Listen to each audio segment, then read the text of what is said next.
It is August 4th, 2018.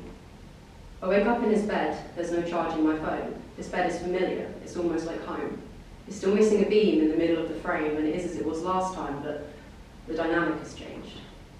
3 months ago it ended, and we put it to rest, but here I am now with my head on his chest. And last night I was freezing as I watched him smoke and breathe in the fumes, but now I'm sweating as the summer heat rises at mid-afternoon. I should just leave now, but I feel too safe to go. Am I truly at ease, or is this just an ephemeral echo?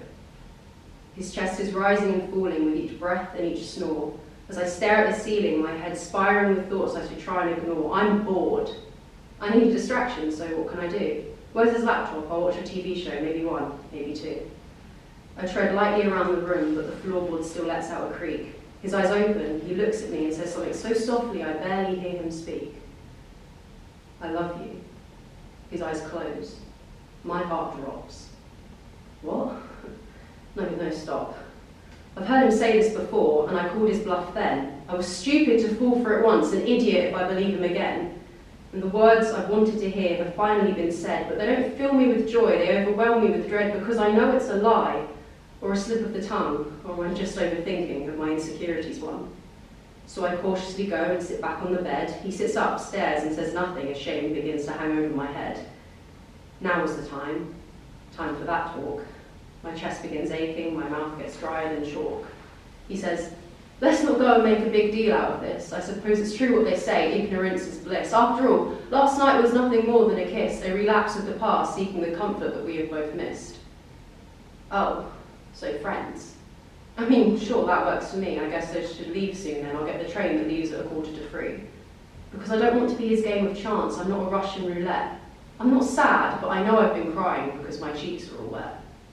So I pack my clothes and second-hand infatuation away. He looks blank like he's trying to think of something else he can say. I ignore him, trying to keep any leftover feelings at bay, but he still holds the power like a predator stalking its prey. I'm afraid, because my heart is the one thing my brain cannot tame.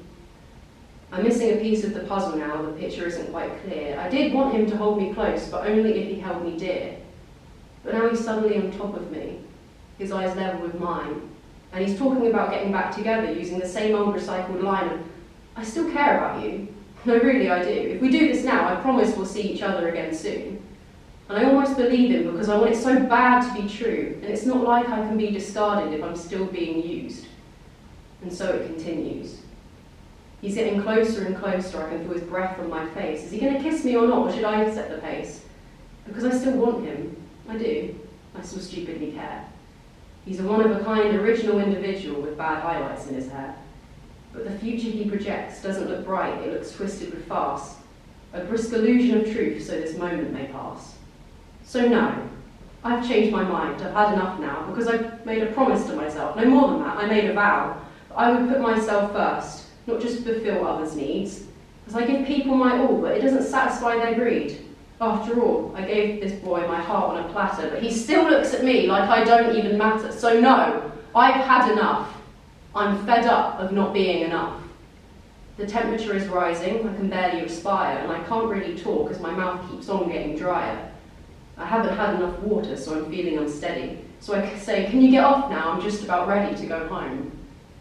But he doesn't move.